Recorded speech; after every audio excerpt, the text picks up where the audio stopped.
alasan Tuhan memerintahkan Musa untuk membangun bait Allah bagi bangsa Israel. Tertulis dalam Keluaran 25 ayat 8, dan mereka harus membuat tempat kudus bagiku, supaya aku akan diam di tengah-tengah mereka. Bunyi ayat tersebut mengungkapkan bahwa Tuhan sendirilah yang mau mendirikan bait suci atau tinggal di tengah-tengah umatnya. Dan hal itu juga menunjukkan bahwa Tuhan tidak pernah muak kepada umatnya meskipun mereka sering tidak menurut kepada Allah.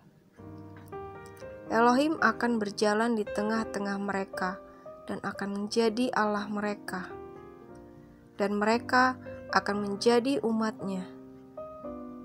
Dalam Imamat 26 ayat 11-12, Aku akan menempatkan kemah suciku di tengah-tengahmu, dan hatiku tidak akan muak melihat kamu. Tetapi aku akan hadir di tengah-tengahmu, dan aku akan menjadi Allahmu, dan kamu akan menjadi umatku. Bait suci yang harus dibangun di dunia ini, di mana Allah memilih untuk diam bersama-sama dengan umatnya. Sesungguhnya, bait Allah itu nantinya untuk menjadi pusat tempat upacara korban hewan.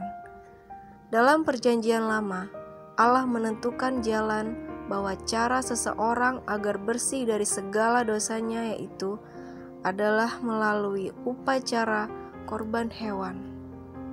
Dan syarat serta tata cara penyembahan korban hewan tersebut diperinci dalam kitab Imamat pasal 7-10. Dalam pasal-pasal tersebut ada dijelaskan bagaimana cara penggunaan serta cara memercikan darah hewan korban yang harus dilakukan. Peran darah hewan dalam upacara korban hewan yang dilakukan oleh bangsa Israel itu adalah merupakan satu gambaran yang menyatukan atau sebagai lambang penebusan atau pengampunan. Dalam Perjanjian Lama, mengenai seseorang yang berdosa itu, hal itu berarti bahwa dirinya telah merusak hubungan perjanjian dan hukum yang mengaturnya. Namun, hubungan yang telah rusak itu dapat dipulihkan kembali dalam persekutuan penuh dengan Allah. Caranya yaitu dengan membawa seekor binatang korban ke bait Allah untuk digunakan sebagai pengganti. Dalam upacara korban itu, dosa-dosa seseorang dibersihkan dengan cara memindahkan dosa-dosa dan kesalahan pribadi ke bait suci melalui pemercikan darah hewan korban. Sehingga hal itu dapat memulihkan kembali persekutuan perjanjian yang penuh dengan Allah. Ketika orang yang bersalah atau berdosa itu mempersembahkan hewan korban di bait Allah. Sebab hanya Tuhan saja yang dapat menyelamatkan umat manusia yang berdosa. Korban hewan di Perjanjian Lama untuk melepaskan orang berdosa dari kesalahan dan dosanya tersebut, juga berfungsi untuk mengubah status orang berdosa yang seharusnya patut menerima kematian. Namun, melalui korban darah hewan itu, kemudian statusnya menjadi diampuni dan dipulihkan kembali dalam hubungan perjanjian dengan Allah. Dan sesungguhnya, hewan korban itu sifatnya adalah sebagai sebuah lambang nubuatan. Karena tidak ada satupun binatang yang cukup untuk menggantikan dan membuat pendamaian bagi dosa dan kesalahan manusia. Dalam Ibrani 10 ayat 4, sebab tidak mungkin darah lembu jantan atau darah domba jantan menghapuskan dosa. Jadi, seekor hewan korban yang dipersembahkan dalam upacara korban hewan di Perjanjian Lama itu sesungguhnya adalah menunjukkan kepada nubuatan ke masa depan atas kedatangan Anak Allah yang adalah manusia ilahi,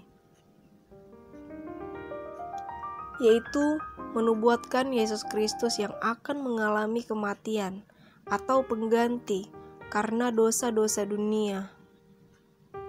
Melalui proses ini, maka orang berdosa dapat diampuni dan diterima oleh Tuhan. Dan cara atau jalan ini menjadi dasar penetapan kembali hubungan perjanjian. Sebab di kitab perjanjian baru, Yesus Kristus mati itu adalah sebagai korban bagi dosa-dosa manusia. Dalam Galatia 1 ayat 4, yang telah menyerahkan dirinya karena dosa-dosa kita untuk melepaskan kita dari dunia jahat yang sekarang ini menurut kehendak Allah dan Bapa kita. Jadi, karena dosa-dosa manusia, maka kita semua itu layak mati selamanya dan tidak bangkit lagi. Tapi oleh karena kasih-Nya bagi kita, maka Kristus menyerahkan dirinya sendiri untuk dosa-dosa kita. Dan Yesuslah yang mengalami kematian yang sesungguhnya untuk menggantikan kita yang seharusnya pantas mengalaminya. Kematian Kristus sebagai pengganti orang-orang berdosa adalah kebenaran agung. Jadi, seluruh pengharapan atau pemulihan, kebebasan, pengampunan, dan kehidupan kekal di surga, semua itu terletak pada pekerjaan yang Yesus lakukan, yaitu menyerahkan dirinya sendiri untuk dosa-dosa kita. Jadi, pemahaman atau ajaran teologi yang mengajarkan untuk menyangkal darah pendamaian Kristus, maka hal itu adalah sama saja dengan menolak inti kekristenan atau kebenaran Alkitab firman Tuhan. Terima kasih sudah menyimak video ini, kiranya bermanfaat. Jangan lupa subscribe, like, share, dan komen.